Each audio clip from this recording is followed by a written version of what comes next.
بەڵە بەڕێزان بۆ گفتوگۆ لەبارەی بەردەوامی هەڕەشەکانی سەر ڕۆژنامەنووسان لە هەرێمی کوردستان و هۆکارەکانی ئەم دیاردەی و ڕۆڵی لایەنە پەیوەندیدارەکان لە ئەستودیۆکانمان لە شاری سێمانیەوە میوانداری خاتون نیاز عەبدوڵڵا ڕۆژنامەنووسمان کردووە. خاتون نیاز سپاس بۆ ئامادەبوونتان.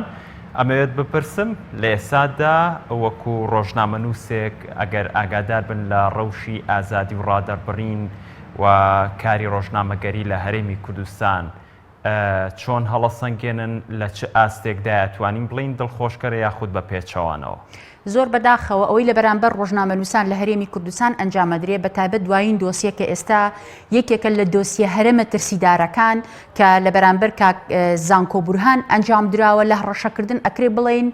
جۆرێک یا ڤێرژنێکی نوێی زۆر بەرەو پێشچوونی هەڕەشەیە بە تایبەت پێشترەوە هەڕەشانی لە سەردەش عوسمان کراون لە شەهید ویداد کراون لە شەهید کاوە کراون لە ڕێگەی مەحموود سەنگاوی هیچ یەکێکیان بەم ئاستەی بێمۆڕاڵی و هەڕەشەی زۆر ئاشکرا نەبوون. بە تایبەت لەم جۆرە هەڕەشەیی بۆ نمونە لە کاک زانکۆ کراوە هەڕەشەی دەستدرێژی سێکسی لە خۆی کراوە کۆ دایکی هەڕەشەی کوشتنە لە خۆی هەڕەشەی کوشتنە لە خێزانەکەی و تەواوی ئەندامەکانی و ئەکرێ بڵێن ئەمە جۆرێکە لە هەڕەشە لە هەر هاوڵاتیەکی هەرێمی کوردستان جیالەوە هەرێمێ ئەو بڵێم کە هەر بەپێی ئەو هەڕەشە نوێیانی کە بۆ کاک زانکۆ ڕۆشتونە من هەر ئەمڕۆ لەلایەن یەکێک لەو کەسانەی بە هەمان ئەکاونت هەڕەشەی بۆ زانکۆ ناردووە لەسەر هەمان بابەت کە ئێمە بەرگری لە زانکۆ ئەەکەین هەڕەشەی دەستدرێژی سێکسی بۆ منیش ناردەوە واتە بەمانایەک ئەکرێ بڵێن ئەمە ئاستێکی بەربڵاوی هەڕەشەکردنی کۆمەڵێک خەڵکە کە لە بنەماوە دەربازیان بووە لە سزا لە کۆمەڵێک تاوان کە ئەکرێ بڵێن تاوانی کۆمەڵکوژیە تاوانی جینۆسایدا کە ئەمانە کەسایەتی داواکراون لە ڕێگەی دادگای باڵای تاوانەکانی عێراق و بەداخەوە ئەو زیاتر لە ژمارە گەورەی کە زیاتر لە 200 سەرۆکجاش و مستەشار و ئامرسریەکان بوون داواکران دەبوو حکومەتی هەرێمی کوردستان ڕادەستیان بکە بەڵام بەداخەوە حکومەتی هەرێمی کوردستان لە برێوەی ڕادەستیان بکە پارتی دیموکرات یەکێتی نیشتیمانی کوردستان هەڵسان بە داڵدەدانی ئەمانە ئێمە بەڵگەشمانێ بۆ قسەی کە ئێڵێن فارس کە هەڕەشە ئەکا ئەوەندەی بە ناوهێنانی پارتی لەلایەن زانکۆ نیگەرانە ئەوەندە بە ناوهێنانی باوکی نیگەران نییە دووەمەوە ئەکاونتانی کە هەڕەشەی جۆرا و جۆریان ناردووە هەر هەمویان ئەکاونتی پارتی دیموکراتی کوردستانن جیالەوە ئەم سەرۆک جاشانە زۆر بە ئاسانی وەکەوەی کە حەسانەیان هەبوو بێت جۆرێک لە پارێزبەندیان هەبوو بێت تا ئێستا ماونەتەوە بۆیە ئەم جۆرە دۆسیەی هاوشێوەی دۆسەی زانکۆ چەندین دۆسەی تر بە دوای یەکە ئەهێنەیەکێکیان دۆسەی ڕۆژنامەنووسانە دۆسەی ئازادی ڕادەربڕینە ئازادی کاری ڕۆژنامەوانیە دووەم هەڵدانەوەی دۆسەی سەرۆک جاشەکانە لە هەرێمی کوردستان کە بەداخەوە لە بری ئەوەی ئەمڕۆ ئەوان بوێری ئەوە بکەن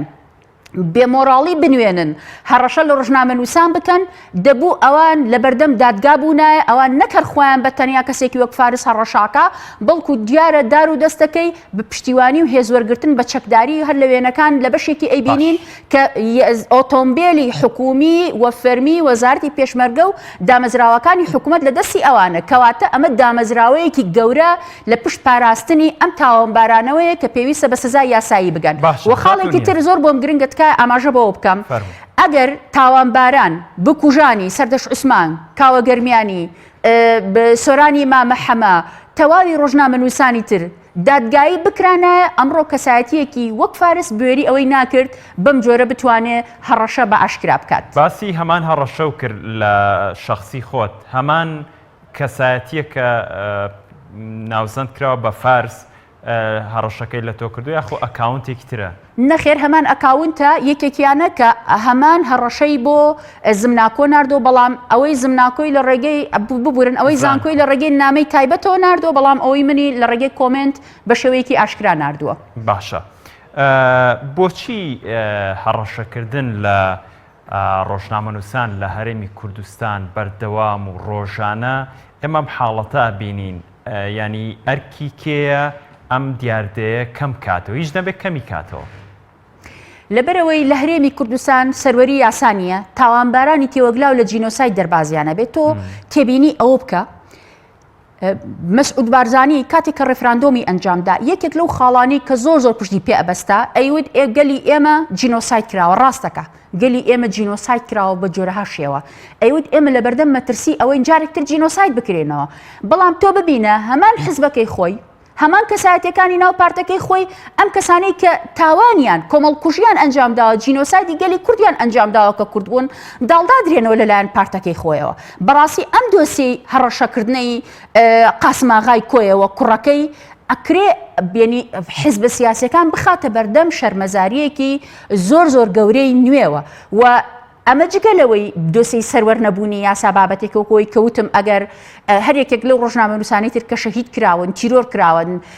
نەخشەدا ڕێژەرانیان بە سزای یاسایی بگەێنرانە بە دڵنیایی ئەم دۆسیانە بم جۆرە بەردەوامی نابوو و هیچ کەسێک بەردەوامی نابوو لە پۆلیس لە دەستگای ئاسایش لە هاوڵاتی ئاسایی لە کۆمپانیەکان دەستدرێژی بکەنە سەر ڕۆژنامەنووسان و لە بەرامبەر بڵاوکردنەوەی ڕاستیەکان نەشاردنەوەی زانیاری هەڕەشەیان لێ بکەن. خاڵێکی تر بۆ نمە ڕێکخراوێکی وەکو سنتەری پەرەپێدانی دیموکراسی مافەکانی مرۆڤ DHRD لە ماوەی 11 ساڵدا 9088 پێشێلکاری لە ڕێڕەوی دادپەروەری و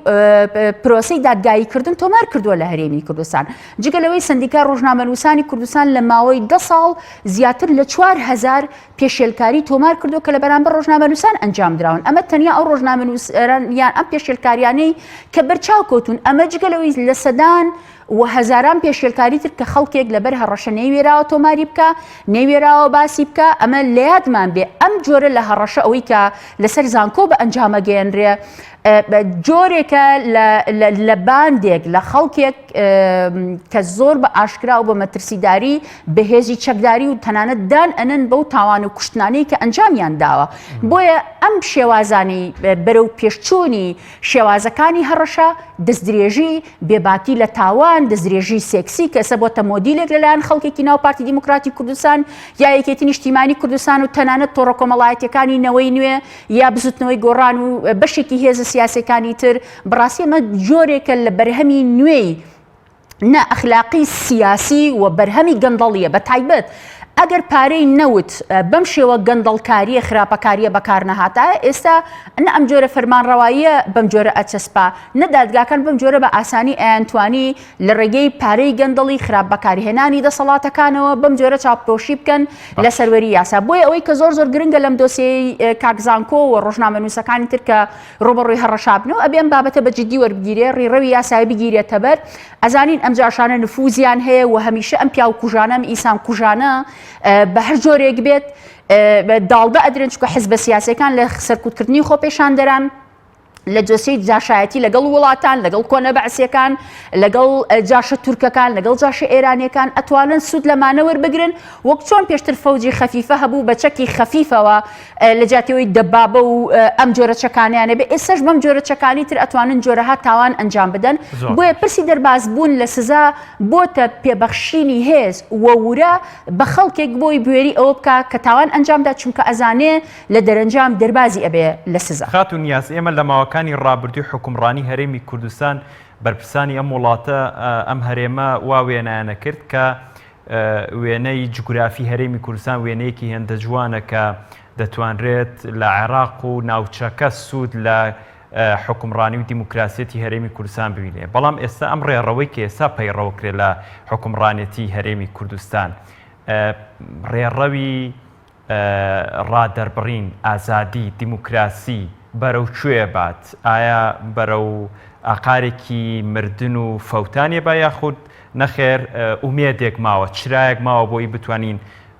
ئەو ئومێدە زیاد بکرێت و ئەو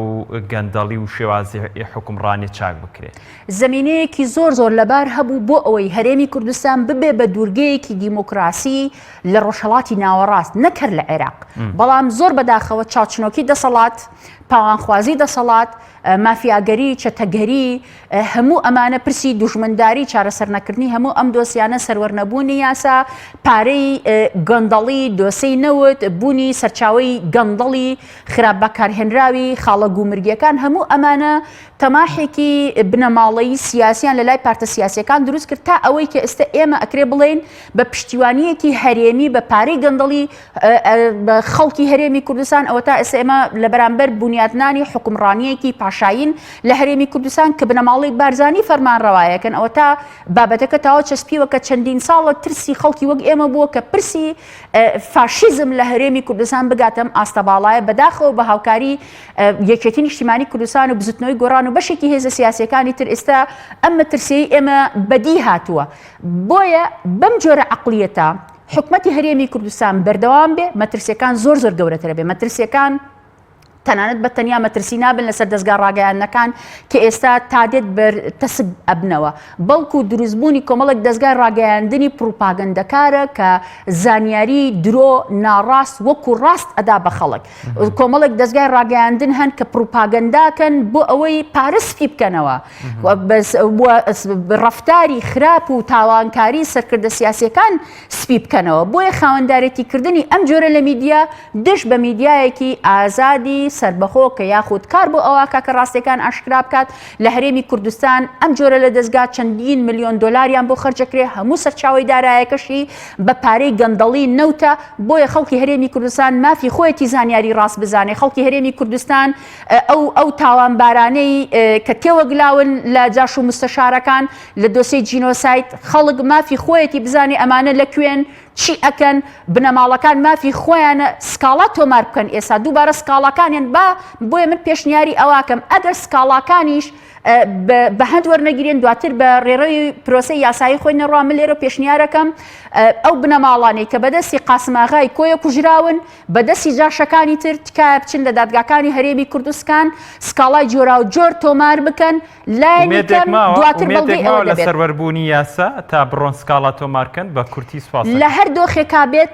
لە هەر دۆخێکا بێت سەرڕای ڕخنەکانمان بەڵام نابێت دەستبەرداری پەنابردن بۆ دادگا بین چونکە دەستنەبردن بۆ دادگا واتە پەنابردن بۆ چەک کە ئەمەش کارێکە نە ئێمە نە هیچ کەسێکی دیموکراتی خواز و ئازادی خواز لەگەڵ ئەو خاڵەیە بەڵێ زۆر سپاس بۆ بەڕێز خاتون یاز عەبدوڵڵا ڕۆژنامەنووس لە ئەستودیۆکانمان وەڵامی پرسیارەکانی ئێمەدا زۆر سپاس